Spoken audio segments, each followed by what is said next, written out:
Chers frères et sœurs congolaises et congolais, ici c'est M. Bitakwira Bihonahai Justin, président national du parti Alliance pour la République et la Conscience nationale Arsène, en sigle, et porte-voix des opprimés de l'Est en général et du Sud Kivu en particulier, qui vous adresse ce message de vœux de Nouvel An 2022.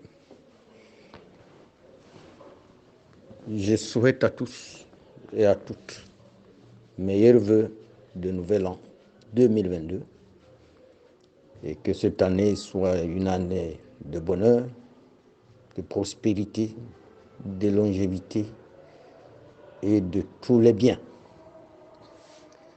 En effet,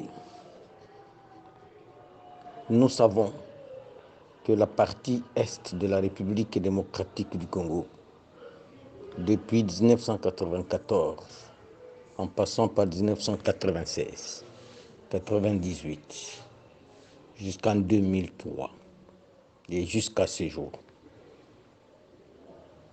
les populations de l'Est en général et du Sud Kivu en particulier passent des moments très difficiles.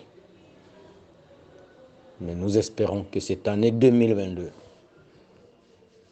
pourrait peut-être nous être plus favorable s'il plaît à Dieu et s'il plaît aux dirigeants de la République, le président de la République, son gouvernement, tant au niveau national qu'au niveau provincial respectivement. Le Congo ou la République démocratique du Congo est comparable à un éléphant malade. Un éléphant malade entouré de 9 voisins. Mais parmi ces voisins, le sorcier est passé par 1, 2 ou 3 voisins pour se retrouver dans les conditions où nous sommes. Il est donc impérieux que je lance un message à toutes les Congolaises et à tous les Congolais pour qu'au nord, au sud, comme à l'ouest, comme au centre, tous les Congolais puissent scruter les conflits qui datent de décennies et des décennies jusqu'à aujourd'hui, et que nous ayons tous la même information et que nous ayons tous la même compréhension sur ce conflit. Parce que ce conflit a des acteurs, ce conflit a des auteurs qui normalement ne sont pas à chercher. Pour l'Ituri par exemple, nous le savons bien, qu'en dehors de ces groupes armés qui s'attaquent à l'armée, il y a des ADF qu'on ne peut pas considérer comme une rébellion, mais c'est une menace terroriste.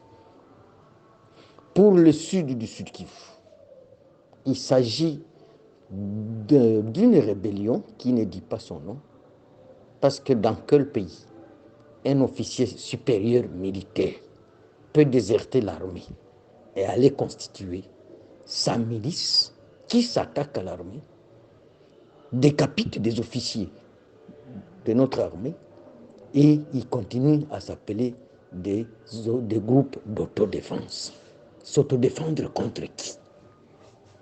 Et chaque fois que nous haussons le ton pour essayer d'apporter notre contribution sur ce conflit qui a tant duré, bien que toutes nos populations, toutes tendances confondues, aspirent à la paix, des fois, on nous prend pour des gens qui exagèrent, on nous prend pour des extrémistes, alors que chez moi, il y a un proverbe qui dit que quand j'ai perdu un être cher, vous voulez m'interdire de pleurer, il faut me le rendre.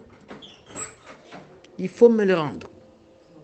Si vous ne me le rendez pas, alors laissez-moi pleurer. C'est à ce titre aujourd'hui que je voudrais donc rappeler à toutes les Congolaises et tous les Congolais, de l'intérieur comme de l'extérieur, que le pays est menacé.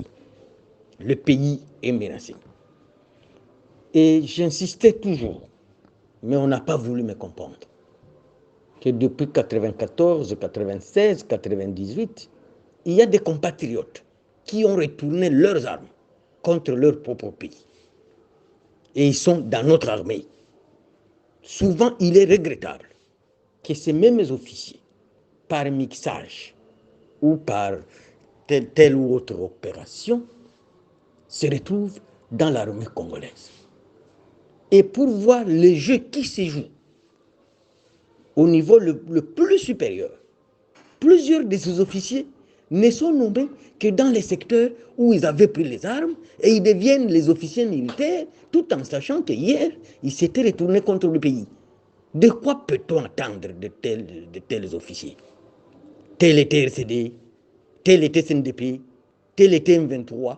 Et vous les retrouvez commandants à Rutshuru, à Massissi, à Beni, à Butembo, à Bukavu, à Uvira, à Fizi, à Minembwe et consorts. Quand est-ce que cette guerre se terminera dans ces conditions-là? Et quand nous le disons, les gens disent non, vous exagérez. Nous n'exagérons rien. Nous apportons notre contribution.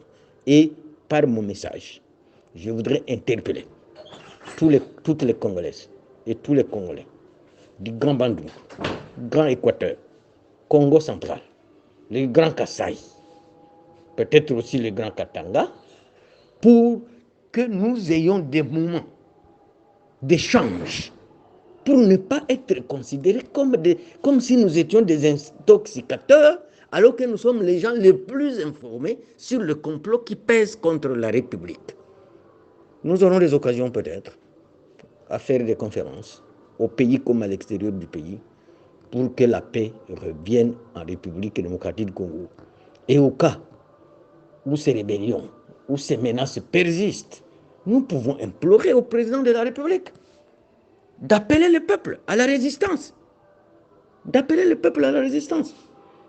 Et parmi ces conflits, les victimes sont dans tous les camps. Je ne dis pas que c'est un seul camp qui souffre.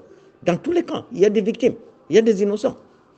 Alors donc, j'en appelle encore à la conscience nationale, comme le dit mon parti, Alliance pour la République et la conscience nationale, que nous puissions nous asseoir pour comprendre ce qui est arrivé à la République, ce qui peut même occasionner la dislocation de la République, et qu'on ne prenne pas à la légère certains de nos crimes. Comment on va ramener la paix dans l'Ituri, dans le Nord Kivu, dans le Sud du Sud Kivu, sans associer les notables, sans associer les leaders, sans associer des acteurs sociaux comme culturels ou économiques? Voilà, c'est mon message de vœu. Que vive la République démocratique du Congo.